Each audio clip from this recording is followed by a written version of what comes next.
Hi, my name is Chris Sander. I'm the Operations Manager here at Yokogawa RAP.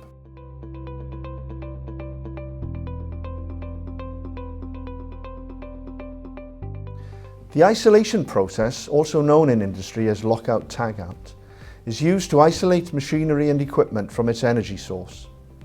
During repair, service or maintenance work, it's important to ensure the isolation of any unsafe machinery or equipment from potentially uncontrolled energy sources.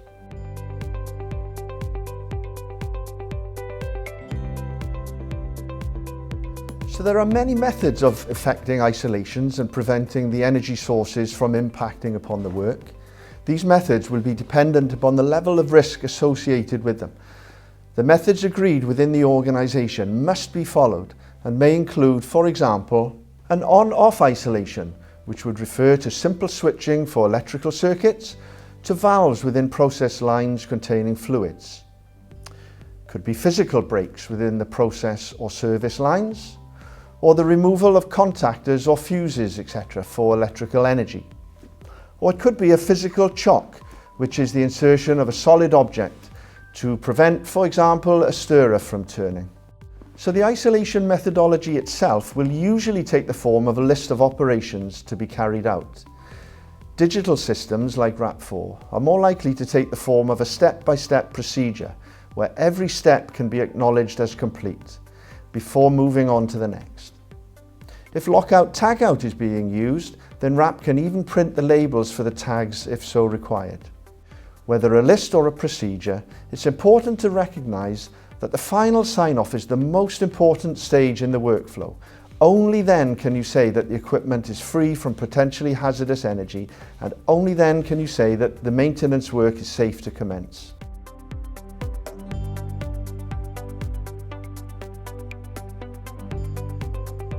So once the isolation is in place, it's essential that it is adequately maintained in that isolated state until all the jobs associated with it have been carried out. There are a staggering number of incidents caused by people reversing isolations incorrectly, simply because they didn't know what the status was meant to be.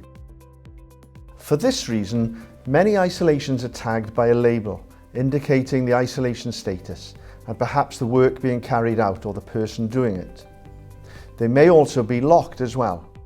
Locking can take many forms, sometimes with all workers using their own personal lock.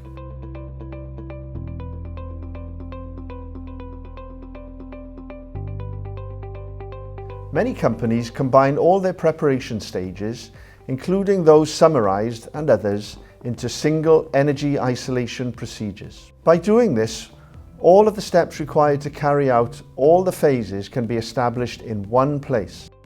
In addition, appropriate safe points can be identified. For example, the temperature of a vessel contents must be demonstrably below 25 degrees centigrade before the containment can be broken. And also, signature points can be inserted to ensure the appropriate authorities can allow the next stage to proceed.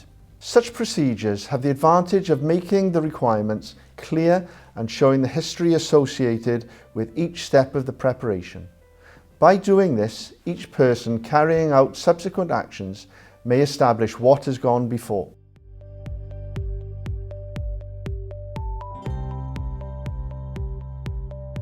So, an integral part of the isolation procedure in RAP is that the system has the facility for combining all preparation and isolation steps into one procedure, including the steps for line breaks, for example.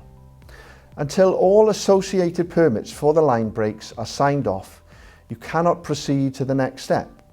Therefore, there can be no confusion over the state of readiness for the equipment to be worked on. Until you reach the final isolation point in the procedure, having signed off all the line break permits, no permits to carry out work on the system can be issued.